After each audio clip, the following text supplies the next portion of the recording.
Dominic.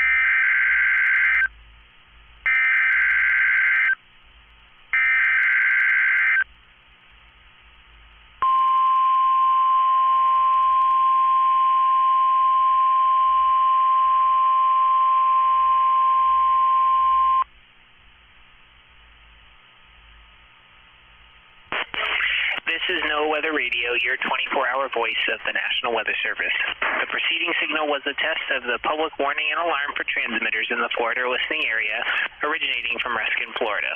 This was also a test of the same system or specific area message encoder. The same system will alert only the county or counties affected by a particular warning. These tests are conducted each Wednesday between 11 a.m. and noon, and again between 6 p.m. and 8 p.m. unless severe weather threatens. This concludes the weekly test. We now return to regular programming.